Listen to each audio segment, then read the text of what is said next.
नमस्कार. बऱ्याच दिवसांनी बॉलिवूडमध्ये एक दमदार स्क्रिप्ट असलेला मूवी आला आहे. मूवीचं नाव आहे मेट्रो इन दिनो.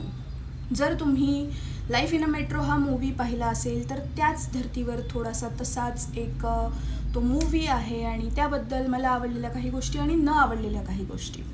आवडलेल्या गोष्टींपैकी पहिली एक म्हणजे पिक्चरची स्टोरी खूप छान आहे आणि जसं लाईफ इन अ मेट्रोमध्ये होतं तसंच प्रत्येक एज ग्रुपमधली स्टोरी आहे.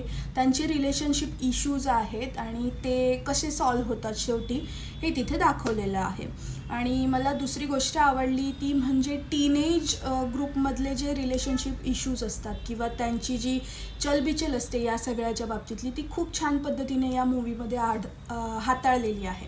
तिसरी गोष्ट म्हणजे कोंकणा सेन शर्माची ॲक्टिंग खूप सुंदर आहे.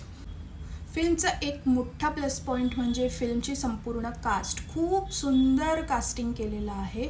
प्रत्येक जणाने आपला रोल खूप छान केलेला आहे एक्सेप्ट अली फैजल.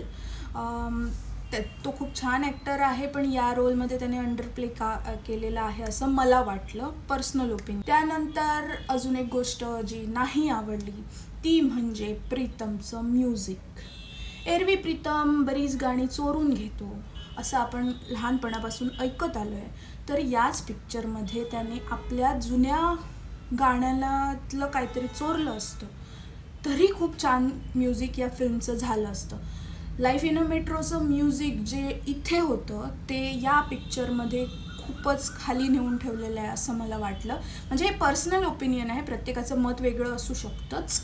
आणि ते पहिल्या हाफमध्ये खूपच जास्त असं म्युझिकल फिल्म वाटली जी अति झालं असं वाटलं आणि ती गरजेची नव्हती, थोडं बोर झालं. अजून एक गंमत या मूवीची ती म्हणजे आदित्य रॉय कपूरचं कॅरेक्टर. आदित्य रॉय कपूरच्या कॅरेक्टरला कमिटमेंट इश्यूज कायम राहिलेले आहेत. कुठचाही पिक्चर घ्या, आशिकी 2मध्ये त्याने कमिटमेंट करण्याऐवजी जीव दिला.